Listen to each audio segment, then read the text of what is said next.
Oh, that's all right, go on. Don't we all? I tell you.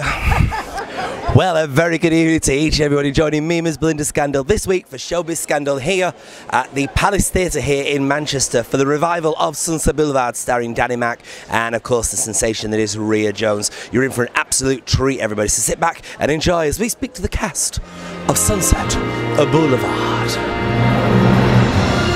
Shabbat.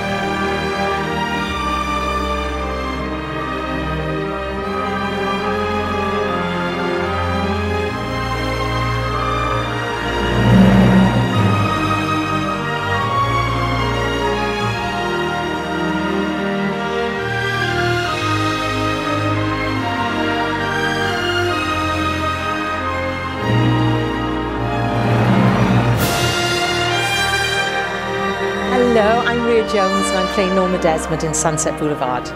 Hello, I'm Adam Pearce and play Max von Merling. And you've got the exact voice that I imagined you to have as well. Indeed, yes. You were doing some speaking at the end of yesterday's show for the charity, and I thought that's not his real voice. Surely it's Yes. It's sensational. The show is amazing. Where on earth do you get your energy from? I know, I think that myself sometimes when I'm waiting to go on stage. I think, oh my gosh, where am I going to get it from tonight? But it's amazing. As soon as you step on stage, you know, it's there. You know, they're with you all the way through, and you come on, and we don't know what to expect, do we, if we don't know the show? No, absolutely. He's very eerie, very spooky, but then comes through at the end of quite heartbreaking. Yeah. A story and a half. You've both got really good story arcs within this performance. Right. And a lot of people don't know the show, don't know the story. So of course it starts with the shooting. So of course all the way through the show, everyone's guessing who's killed him, who's killed him. Some people think it's you, some people think it's, you know, they don't realise till the end. And I think it's one of the most dramatic endings of a musical. Yes, without a doubt. And like Norma's journey is like, whoa, like a roller coaster, you know. But you can sort of sympathise with her as well. You know, it's still very much a current story of an older actresses becoming, you know, what's left, what roles are left for us. That's my life story, isn't it? It is, honestly. Yeah. So your voice, how deep do you have to go? Your song starts and it's all the way up there. It's been a massive learning curve for me, actually, just because I have been very much, look at my big voice, blah, blah, blah, but I've never used my top register before. I didn't know that. No, so this is all brand new experience for me, which is really exciting. So is it scary then? Very. Very. You wouldn't believe what's going through my head at the end of the song, just going, Because I would say for your character, you're the one that's laid barest, because you kind of come on, you stand in the position, and then you have to deliver that number. Yeah, very true. And it is literally, you see the stone wall that is Max, who is the servant and the butler, but then all of a sudden he just, we said in rehearsals, he's kind of like a lion, like in the sense of he just observes, he's there and waiting, ready to serve, but then when the emotion takes hold, he lets rip and then contains himself again. I love their relationship as well, you know, because right at the end, you know, when she has her breakdown and it's just the two of them on the stairs, and that's been organic for both of us. You know, we just went with what was happening with us. You know, we didn't set anything really, did we? No. We just went with it, and we've just found this. It's one of my favourite moments in the whole show, when they're together and you see the love and the commitment between them both. You know, it's a the way that you're pushed about on this new interpretation. My heart's in my mouth every time that the pair of you are on that big high trestle. In Newcastle, we were on a rake as well, and you'd think it wouldn't affect you that much, but just standing is different. First time I did one of my quick changes, I lifted my leg to put a pair of tights on and I fell, because it literally is, you're on one leg and you're over. So you really haven't, you've got to concentrate. Absolutely. Both of us use the tower, and it really is different. The first night we had fun with the car, you know, the big Paramount car, because of course as soon as the car goes on, it started to slide towards the pit, and we were like, he's driving it. Well, he's not, but he is. And then we've got these poor boys trying to hold the weight of us three and the car from going into the pit. Because you've got no control over it, have you? Control. And I'm in this tight pencil skirt, locked in, thinking, and everything's going through your head, what shall I do? Do I jump out? What am I going to do? Danny had already thought, I'll jump out. And I said, oh, great, thanks, leave me in my skirt, locked door. You're okay, but I'm in the pit.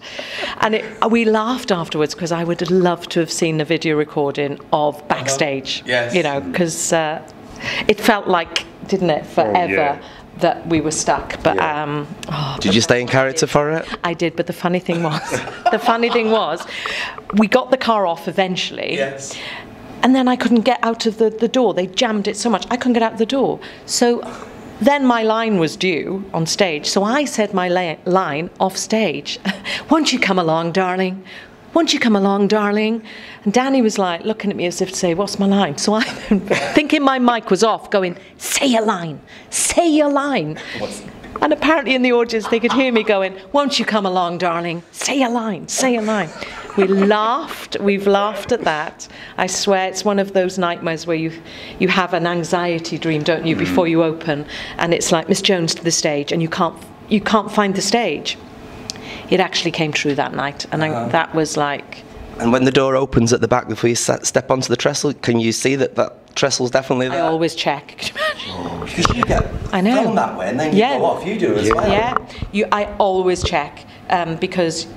You know, if you run up the stairs and it's not there, or if you open that door and it's not there. That was another thing that occurred to me. If the three pieces of the staircase isn't put together, you could miss the splits.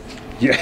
Do the splits, goodbye, like and good night. Wise, like going down. Oh, yeah. Then you'd be ready for your close-up, wouldn't you? Oh, my, well, around how? The costumes are amazing as well, though. Do they help you get into character, the pair of you?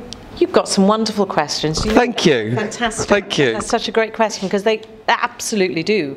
You know, in rehearsals, I tried to, as much as I could, wear long and flowing, you know. But as soon as you put that turban and caftan on, it's like... That's it, you know, she's so dramatic. Is that what changes it for you? Is that what changes you into character? As soon as I put the turban on. Right. And I said to the designer, I said, please, if I get on, please let me wear a turban. That's all I ask. And he said, oh, okay. And I'm so glad I did. And all my friends that came to see the show and came back afterwards, you could see them talking to me, but I in the turban, all the men, of course. Yes. And they were like, and I went, do you want to try it on? And they were like, yeah, can I? So I had more selfies of the turban. That was my next question, but we'll work on that. What about you with the hair? What about you with the suit? Absolutely, because I kind of felt like a bouncer during rehearsals. I was like, oh no, I feel useless. I feel ridiculous. But then went out to a charity shop and bought myself just a jacket just to feel a bit more like presentational. Oh, big word. Big word, yeah. That's really good. Isn't it? So which helped a lot, and it's so lovely having a tailor-made suit. I still own next ones that are like off the peg, so to have a tailor-made one. As do we all. Yeah. And the songs that you sing, you've got the two big ones. Do you feel any pressure to do them a particular way? Just get them right every night, and within 5 minutes. We were saying this the other day. For both of us, within 5 or 10 minutes of us being on stage, you're singing one of the biggest numbers. So there's not a lot of chance to warm up. You can warm up as much as you can off stage. Yeah. It's very different stepping on and doing it with the orchestra, and you have to just lift your game a bit. And the audience reactions to the show, just here in Manchester, that's what I've seen. They're just, blew me away. I have to say, and I'm not one for blowing people's trumpet at all, I'm really not, but this is the first show that I've seen since doing the reviews where I've literally felt sprung up to applaud at the end. Oh, wow. It is sensational. Wow. All of us, I mean, the other night there was an old gent on the front row back in Swansea, and he must have been in his 90s, and he just was standing there with tears streaming, and I was like, this is like really emotional. You could see, and I thought, God, you know what, that's why we do it. That's why we do it, for me personally, a part like this comes once in a lifetime, and I was at the right place at the right time, the right show, the right age, and everything and it was worth the wait. And for you, the same was that? Absolutely, it's just been incredible. The audience have been ridiculous, mind-blowing. I haven't experienced an audience quite like it, but how can you not? She's This is Adam's remarkable. first principal role. Never. Oh yeah, and my word. How do you go on stage and do the same show but keep the energy so like it's brand new?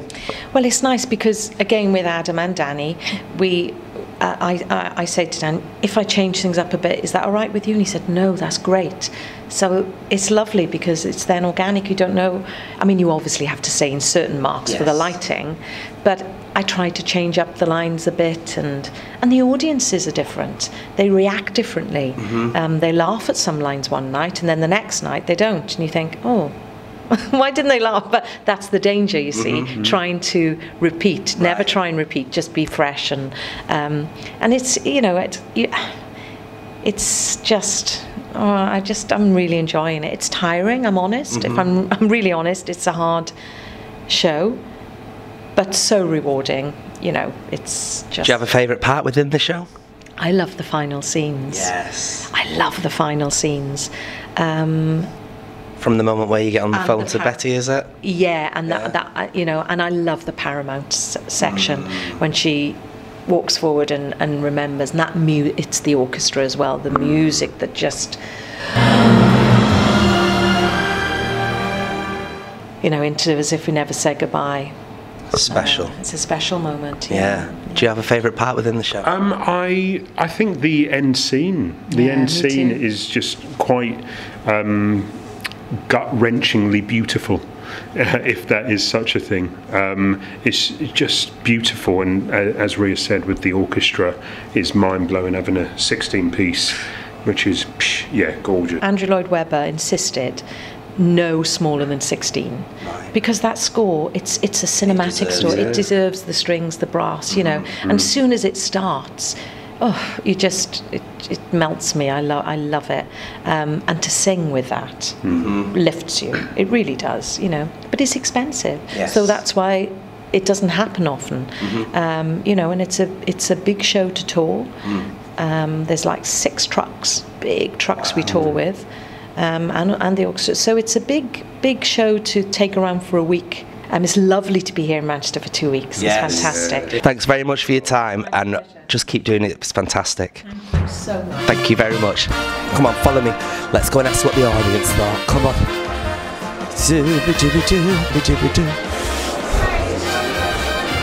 Hello, everybody. Did you enjoy the show? Yeah. Did you love it? Did you have a favourite bit? All of it. All of it. It's freaking good, isn't it? Amazing. Did you have a favourite bit in the show? I think when we first saw Norma. When you first saw Norma, she's quite a character, isn't she? Very much, yeah. Yes, thank you. Cheers, let's go, come on. Here we are.